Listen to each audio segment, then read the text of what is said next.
Hi, everybody. Welcome back to another edition of VCTV. I'm your host, Kyle Ellicott, and we've got a great episode for you today. But before we introduce our topic, I do want to remind everybody it is that time of the year. It is that time of the year that we are sprinting, not walking, not jogging. We are sprinting to the end of the year.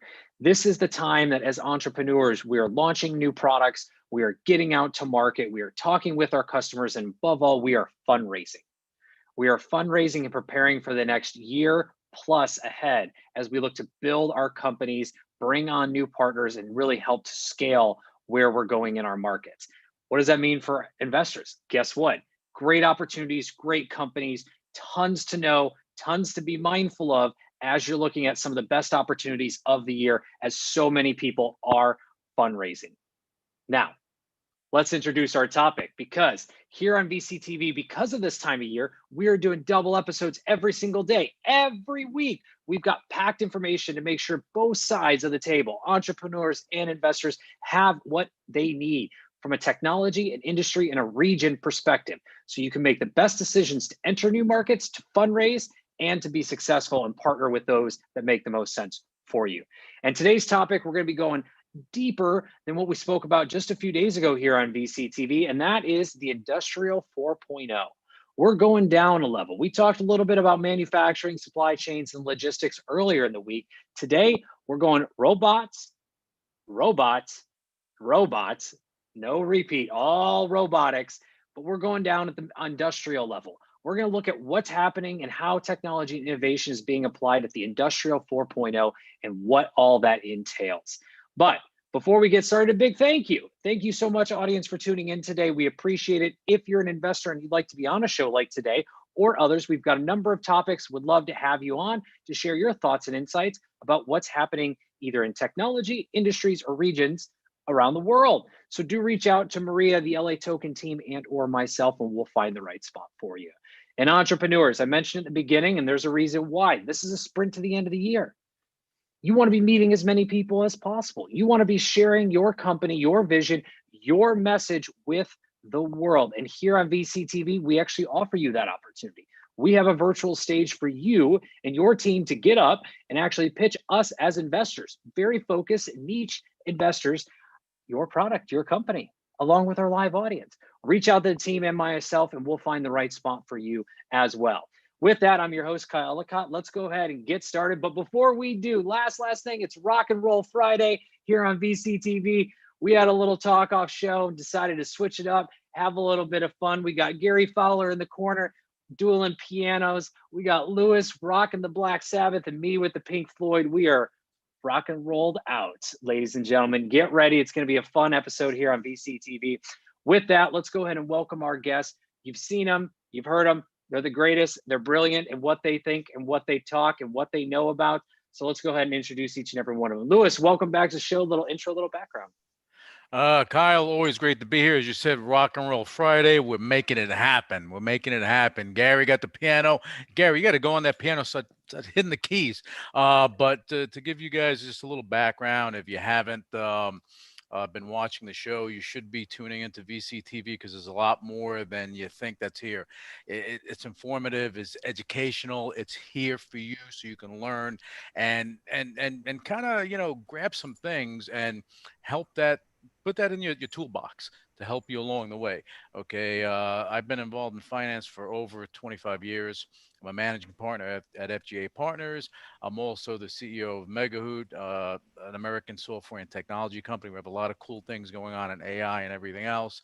We're looking to make this show today very interesting because with Gary's insight on AI and my insight on whatever and Kyle's insight on everything else, we're going to make it enjoyable. Just enjoy it. And Pink Floyd, Black Sabbath, I don't know what Gary got going on, and I hope it's not, well, I don't know. Anyway, let's pass this over to Gary. Yeah. Gary, to you. Welcome back to the show, my friend, my other co-host. It's a pleasure to see you. If you can, a little intro, a little background for those who don't know, the Grand Master of Artificial Intelligence. Thank you very much. So my name's Gary Fowler, and I'm a serial entrepreneur. And I've been doing startups for 35 years, quite a long time. And I've done 15 companies. My first company, I was dumb luck. I made about $9 million in that company, and I didn't know what I was doing. I was really lucky. I hit the right market at the right time with the right product. So really incredible. It was a construction tech company. I think that, AI is a new electricity, and the GSD, which is my company, Get Shit Done Venture Studios. We're looking for the most resilient teams in the world to go global. Because if we look at everything we do, we talk about robotics, artificial intelligence comes into play in some way, shape, or form. I also started the first accelerator in Russia, and one of the #1 private corporate accelerator was something I did. And Eva, my second unicorn, is close to unicorn status now.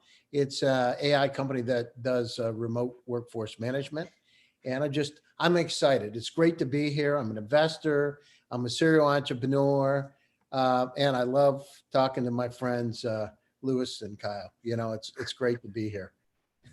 We're totally happy to have both of you here, and this is going to be a fun episode. As we have a fun time in every episode of VCTV, but I think today's going to be a little special. I'm feeling it. Rock and Roll Friday here on VCTV. But gentlemen, let's just dive right in. I mean, Industrial 4.0.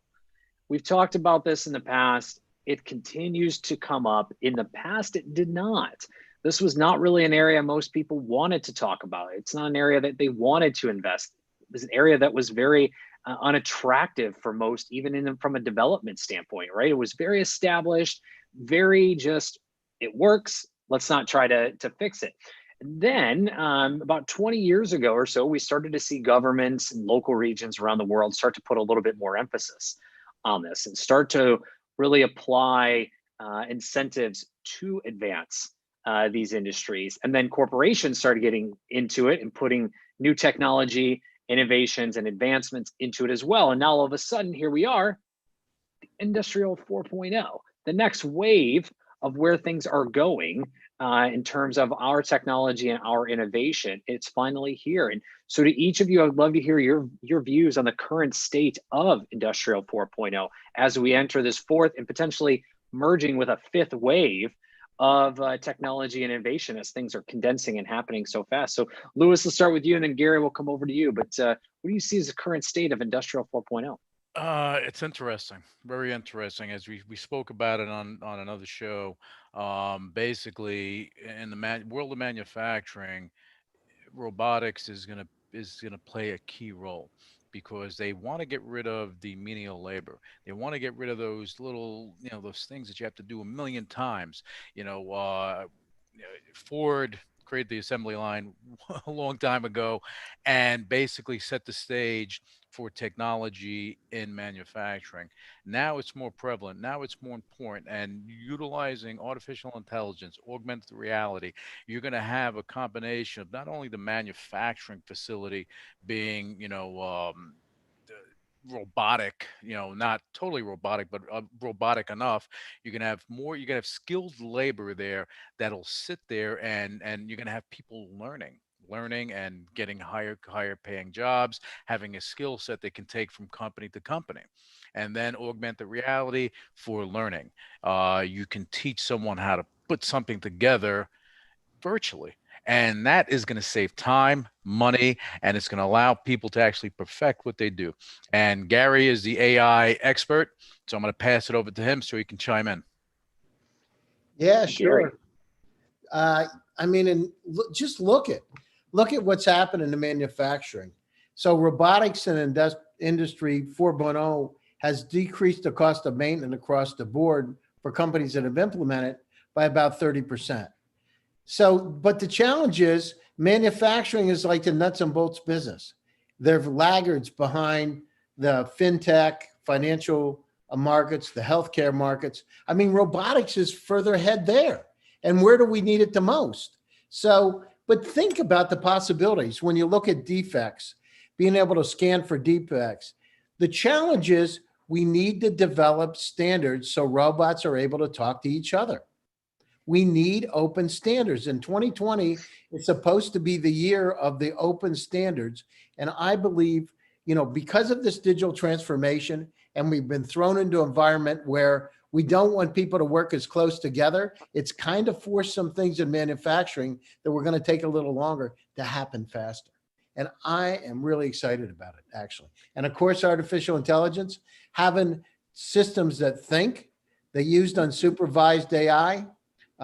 In fact, Kyle, I gotta relate a little story because David just sent me a video. Please. He got his dog Blixie, who is a robotic dog, looks like the Boston Dynamics dog. That dog is communicating with his house and listening to commands of the house. The AI of the house. So Morpheus is communicating with his dog. I saw the dog operate and walking around his house. It is truly amazing to see two systems talking about things they need to do, including, going outside and walking around and patrolling, playing with the kids. I mean, it's amazing, actually. But it exists. He's developed it that his house is controlling its dog, not their dog, its dog. I mean, this is fascinating. Again, we look at Industry 4.0 and we look at the transformation from 1 to 2 to 3 to 4 to this now very digitized world that we're moving in, right? So for those who may not be aware, right, the Industrial X.0 really classifies each new wave of technology or innovation that we hit that springboards the generation to come, right? So you look at streamlining manufacturing, you look at energy usage, you look at television, all of these things played in different roles at different times. And I'm speaking very generally, but each and every one of those played a huge role. And now as we look towards to Gary and Lewis's point, now is this Industrial 4.0, or as I mentioned, kind of a 5.0, where we are just looking towards and living now more than ever this digitized future. And that digitized future is something I don't think any of us have really been prepared for. And when we look at it from robots and manufacturing and just as a whole, I mean, how will we be ready for this? Because it's happening now, but there's going to be this transition period that we start to get into it, right? So robots in our homes to robots in the manufacturing facility. How are we putting ourselves out there to start adapting? So Lewis, to you, I mean, how are we looking at adopting to this, both as consumers and then as the enterprise? Well, that's a good point, and I'm glad that the show is veering towards robotics, not only on commercially but personally on an individual basis. A lot of it's funny how people have a misconception of how robotics works, how artificial intelligence works. Artificial intelligence is going to change. It has changed the scope of everything that we do for the better. Okay, and machine learning and having the data, the big data, all that stuff is helping artificial intelligence to continue to scale up, and that's what's going to help robots to actually be more effective in manufacturing. Having robotics there is going to minimize. You're talking about mitigating the errors, mitigating the risk, because if you go and you mitigate your loss factor, okay, your margins are going to go higher. Okay, so doing that, and then the consumer benefits because they're getting a quality product. And we have robotics now. You have AI and some type of robotics with Amazon, the Alexa, with Google and their Google thingamajig. Okay, that doesn't listen. All right, and Or then maybe listen too much. yeah, exactly. You don't know. They're listening to everything all the time. But also you have people that are going to embrace robotics because if you can have a robot go and do things around your home, okay, it makes things easier. Your life becomes less burdensome. All of a sudden you can have other things, that you can have a robot cleaning your windows, doing this, doing that, but it only works with artificial intelligence. A robot is a machine without the brain. It's like having a body, no brain. I mean, if you have no mind, your body's not moving. So we need the AI, and Gary's again the master at AI. So he knows more than anyone that you have to incorporate it. So having disruptive technology and AI is what's going to help us to bring all this stuff to life. So I'm going to pass it over to Gary so he can tap into that. Oh, Gary, you're on mute. Yeah, I got it. The thing is, so look at the areas with the industrial, and then let's talk about the next level up. So things like intervention and collision avoidance systems, robotic surgery, nano level manufacturing, operations in dangerous situations where you just don't want to go for all kinds of reasons, gas situations, et cetera. Air traffic control. I mean, to make it better to be able to control the planes coming in. And then efficiency, right, for zero energy buildings. But then let's look at it. So this is really coming together. So the thing is right now is that those same systems that we're going to deploy across manufacturing are the same kind of robot. There's a convergence, right? Because the AI is getting at the right level, and the flexibility of those systems with 5G and Internet of Things are converging. It's going to be at a point where those same kind of robots are going to be used everywhere, right? And so 80% of them will be the same, 20% will be different. And that's happening right now. And that convergence is taking place. And Lewis was right on target, because you're right. Think about the robotic processes we use now. Think about the chatbots. Think about how our lives have changed. Now I can use Alexa.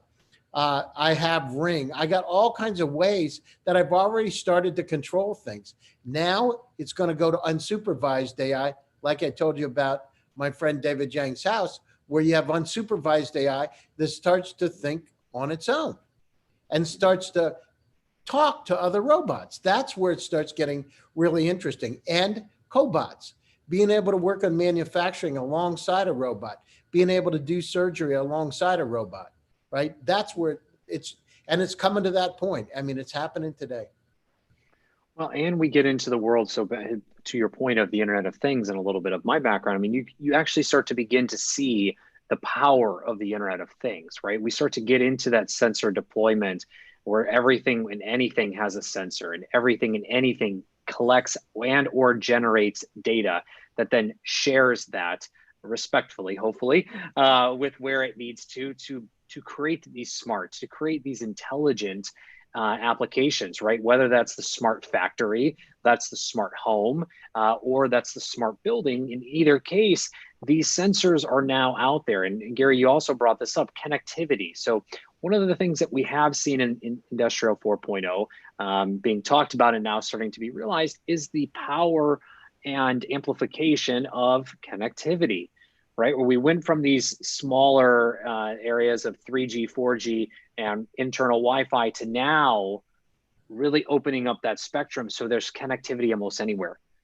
And now you've got sensors that are listening, learning, powering, creating data, sharing that, getting data back, and making adjustments. So to your point, that automation area, and I think this is one of the biggest opportunities in Industrial 4.0 is that automation piece.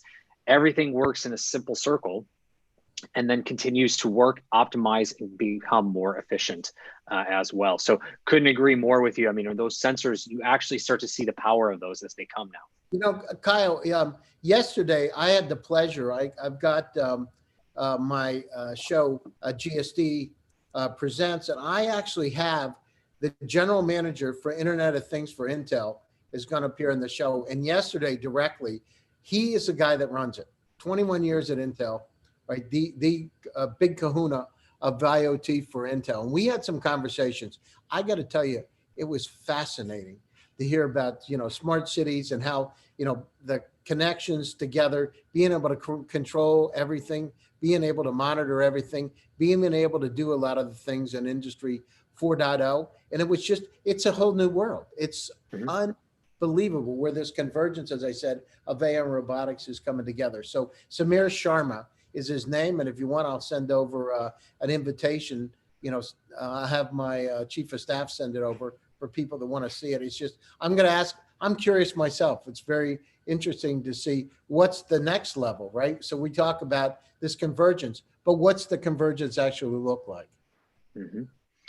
I don't think any of us can process that right now. I mean, there's only a handful of individuals, I'd argue. And Lewis, jump in. I mean, this is, Yeah, or I feel have to free to, jump in a little bit. please, Yeah, please. because I think, Gary, you're on point with a lot of things. That convergence is happening and people don't see it. Don't if Mhm. you're paying attention, you're seeing it. You're talking about a crossover. You're smart cities. Smart cities, they've been developed. In New York, New York is a smart city. Connectivity. They're taking the old telephone, the old telephone post. They're putting, you have nodes on there. So now you're getting more connectivity wherever you go, and they're looking to create more of that. Yeah, I forget the company, and forgive me for that, but I think it's in Japan. Kyle, I mentioned to you this to you before, but they created a smart city, and Gary, you may know, a smart city at the base of a mountain where they have autonomous vehicles. They have like the city of tomorrow. The city of tomorrow is happening more so now than ever. And that's what Mhm. people need to look at, because right now, with what happened with COVID, it brought things that may have been 3 years out to now 3 months out, 4 months out, Mhm. and everything's starting to escalate. And it's important that municipalities, governments, they get involved, and they do this stuff now. Gary, you made mention of having, an open source situation for robotics and AI, that type of thing. This is part of the problem, because you can't it's hard for people to think about it, say, hey, as a corporation, how am I going to monetize this, and how am I going to protect my intellectual property without letting anything get out? In this world of ours, we have to take a page out of Elon Musk's book and say, what?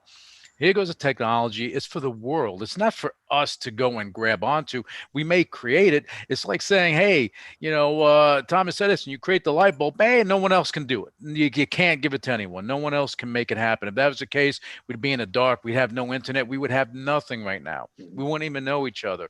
Everything is evolving, and having that co-working situation between corporations is going to be important. AI is at the forefront of this. Robotics, they're machines, but without the brain part of it, it becomes difficult. And that connectivity amongst people, whether Mhm. you're in the United States, whether you're in West Africa, everybody relies on their mobile phone. When you have 5G sprinting all over the place, what do you think these people are going to do? They're going Mhm. to, I mean, you're talking about millions of people blowing up, and you're going to have, whether it be social media, whether it be search engines, whatever it may be, and smart cities, all these things are going to start to happen a lot quicker. So Mhm. I'll pass it over to you, Kyle, so you can do your thing.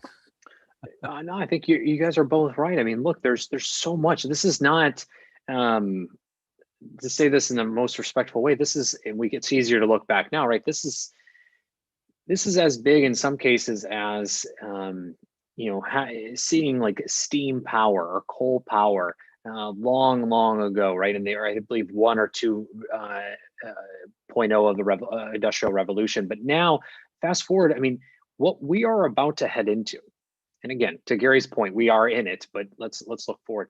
What we're about to head into is going to spring or slingshot us 10 years ahead of the future. I mean, in terms of what we predicted, right? We go back a year or two, we're looking at the Internet of Things. It's continuing to, hopefully be something. We're looking at smart buildings. It's like, oh, we've got a Nest Cam, we've got, a smart speaker. Oh, that's to us, that is, now an intelligent world. Fast forward, and Gary, you pointed this out, we've been forced into digitization. Now take that into a point where we leverage it.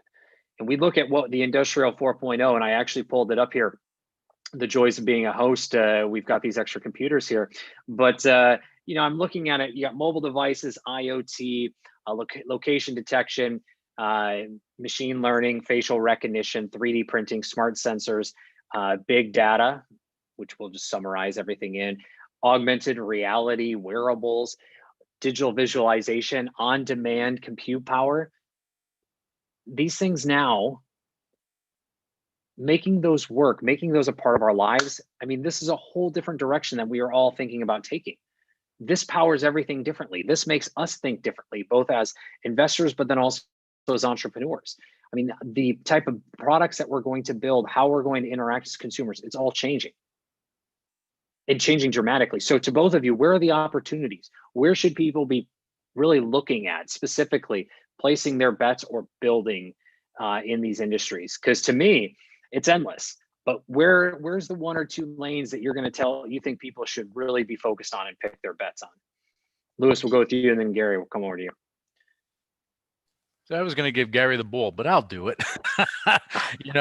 I just want to touch on something. You talk about how things are evolving. In our lifetime, the three of us here and all the viewers out there, in your lifetime, we went from a 1G mobile phone to where are we now? We're at 5G connectivity. The company that actually changed the game and made it affordable for everyone, believe it or not, was T-Mobile, because they shook things up. One price. You weren't getting charged by the minute. At one point in time, AOL was by the minute. Gary, remember that? AOL was by the minute. Okay. You're hearing the and that was by the minute. Okay. Now what do we have? We have high speed. Yeah. By the way, just as a fun fact, that was a minute of pain. You paid for that minute of pain. Oh, from the time you went to connect with all the fuzzy noise, and then AOL made a killing. But where's AOL now? AOL is non-existent. They have things going on with their email. They're non-existent in this new world, and they pioneered a lot of things. So the evolution of things is important.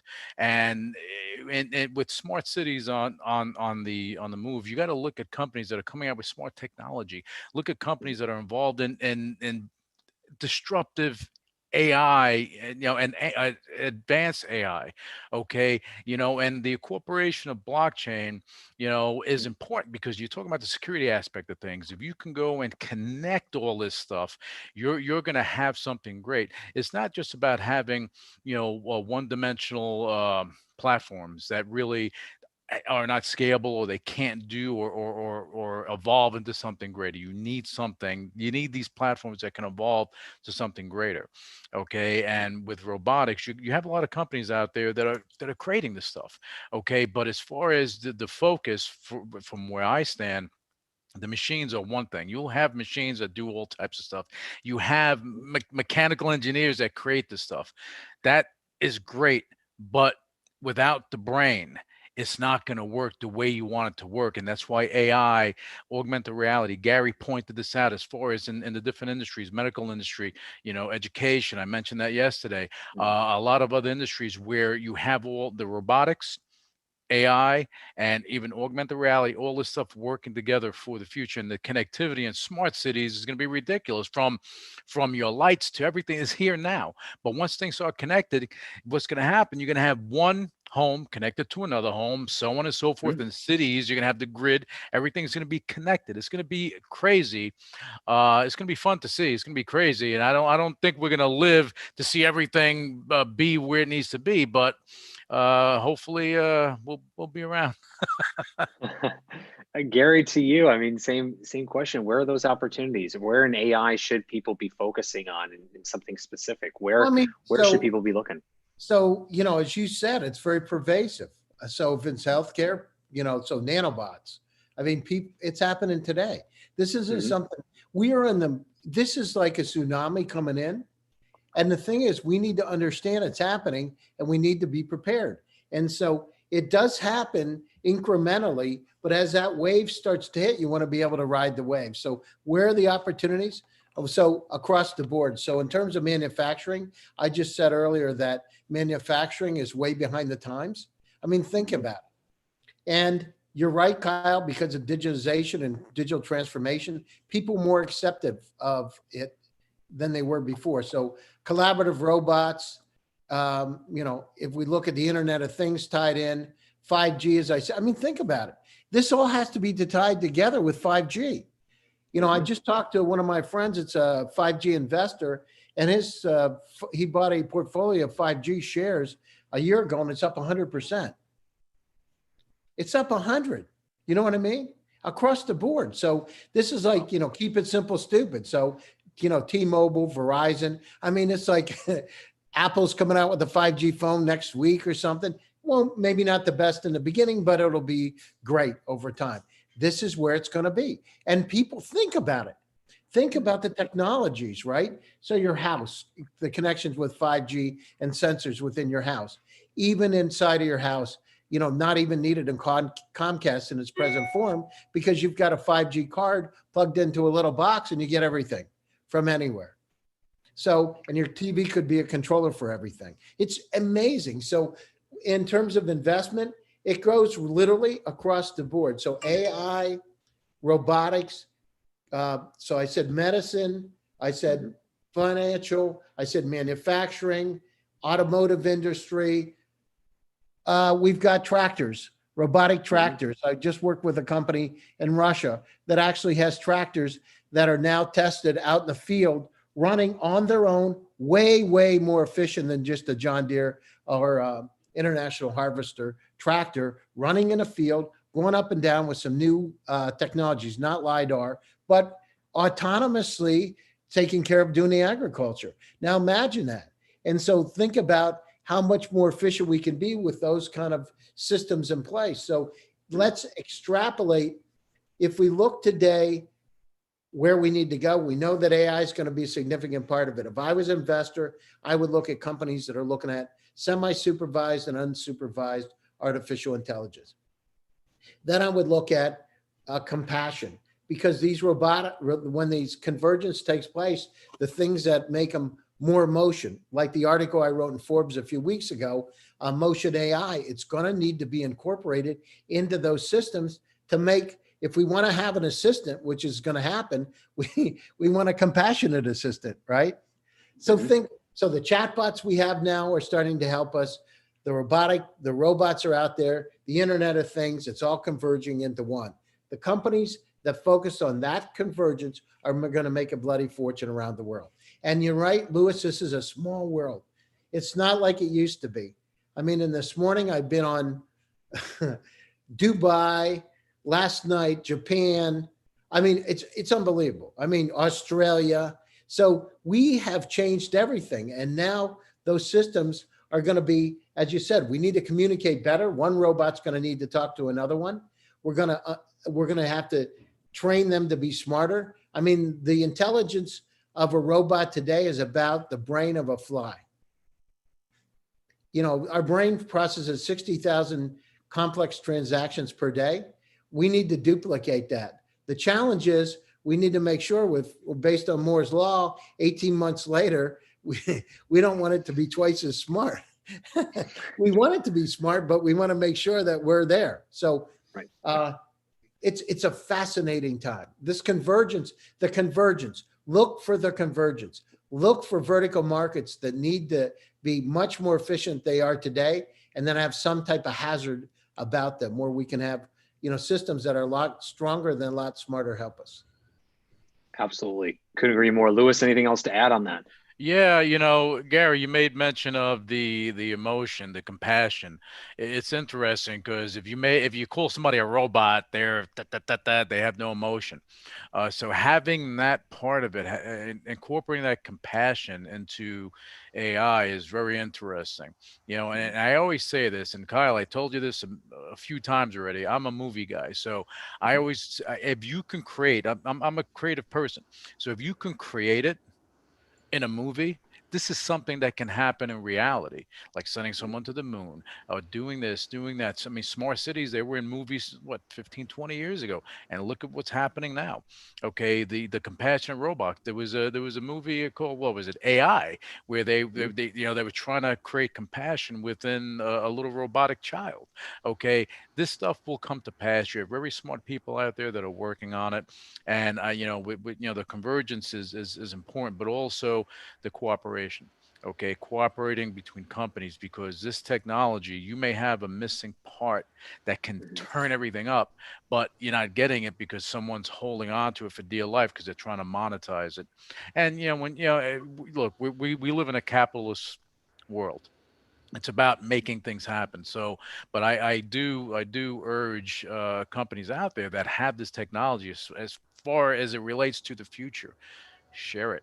Okay, let these entrepreneurs, these smaller companies that have an idea but they're missing something, like even what we're doing right now, and having this meeting, this conference, this show, what we're doing right now, we could not have done this years ago, because it would be spotty. We'd see half a Kyle, there'd be no background stuff, and some people wouldn't be able to connect. But it's just getting to be a lot faster, where everything's moving faster, but the compassion part of it, yeah, that's going to be a task, but you have some smart people that'll figure it out. And that's what we're all here for, right? That's what we do VCTV for. That's what we are all here as entrepreneurs and investors to talk about, to invest in, and to build. I mean, I think you both are right. It's spot on. The convergence, the convergence, the convergence. To reiterate exactly what Gary just said, please. Yeah, Kyle, it's a lot about the training sets. I was on a panel yesterday in Asia, and it's a lot about the training sets. Like I say, I know for, Eva, our company, we had a lot of training sets, a wide band of training sets. It's the training sets. If the AI is trained in the wrong way, it's like having a kid, that's deprived. It's like Harry Harlow's study about monkeys. You have a monkey that is deprived and put on a wire cage, and another one that's got a soft towel and a bottle. I mean, it becomes more socially adjusted. We got to train it to be the right way. And if we do that, and it's not easy because it's nurturing, but we got to train it to that gives us the best opportunity that's not going to turn against us.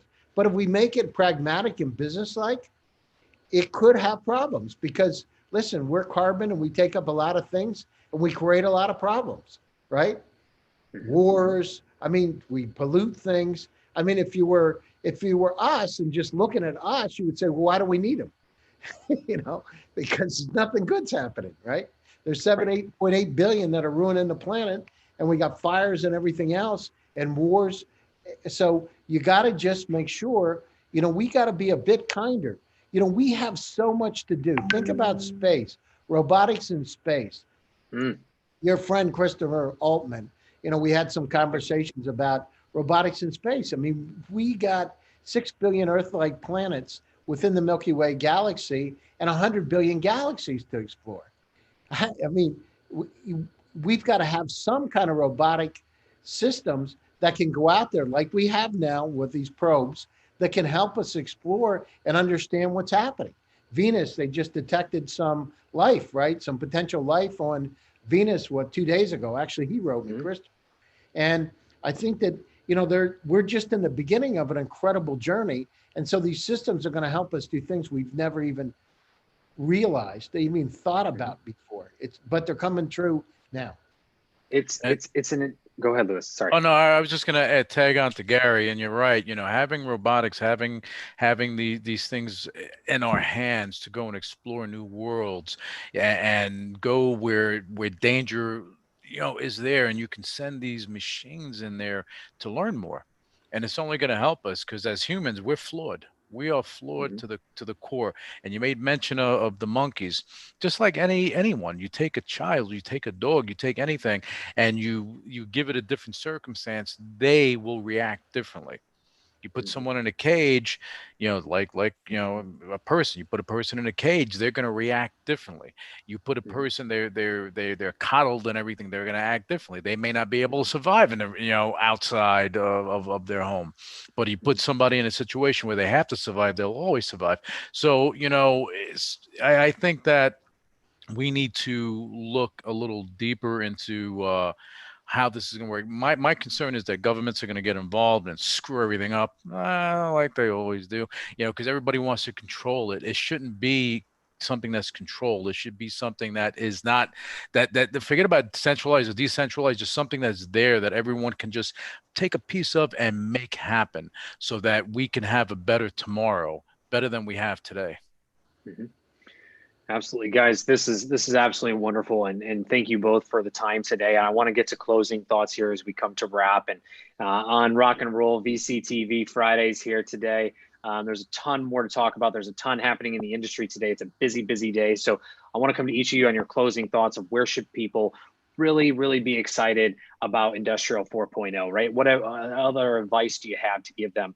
Because this isn't going to slow down. We're only going to speed up. So Gary, let's start with you. Closing thoughts. Where can everyone find you online about the Industrial 4.0? So as I've said, this is a great time. This whole digital transformation has pushed us forward in a whole lot of ways.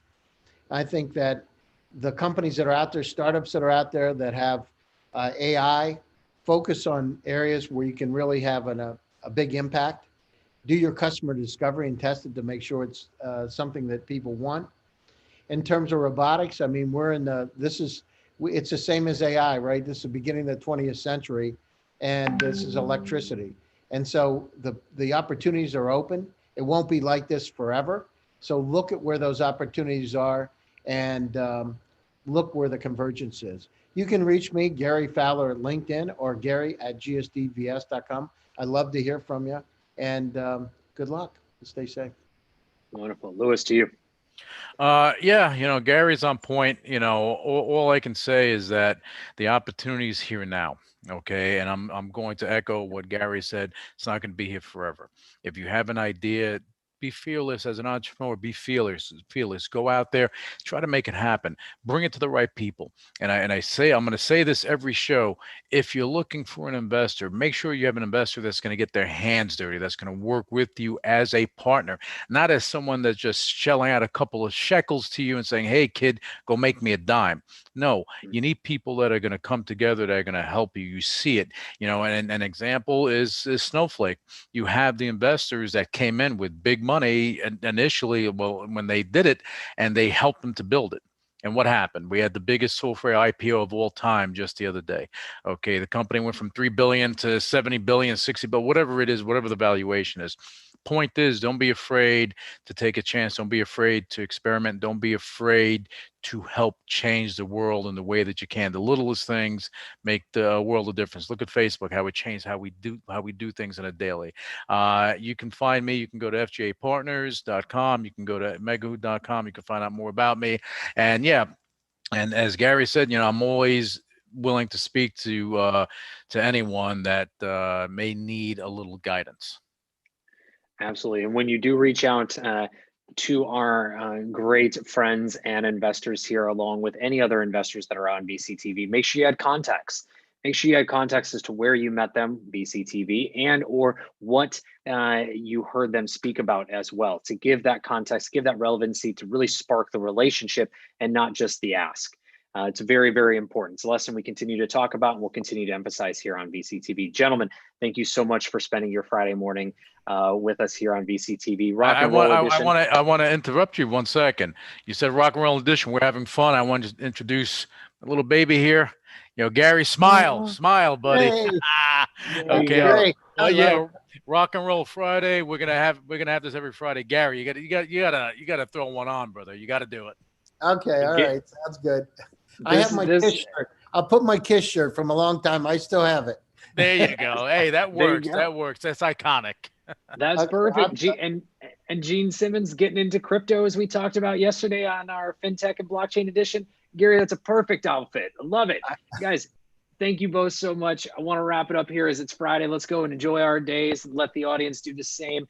To the audience, thank you so much for tuning in. If you like what you heard, click subscribe, give us a thumbs up. Do reach out if you'd like to be on a show like today, whether that's Rock and Roll Fridays or that's any other edition of VCTV here. We'd love to have you and join not just Louis and Gary, but all of our esteemed, thank you, Gary, esteemed panelists and investors that come on the show here as well. And entrepreneurs, again, we would love to have you on the show to get up on the virtual stage, pitch your company, pitch your startup to us and to the live audience, get feedback, get some relationships, and really build that next company that you're putting together to take over the Industrial 4.0, as we've heard today.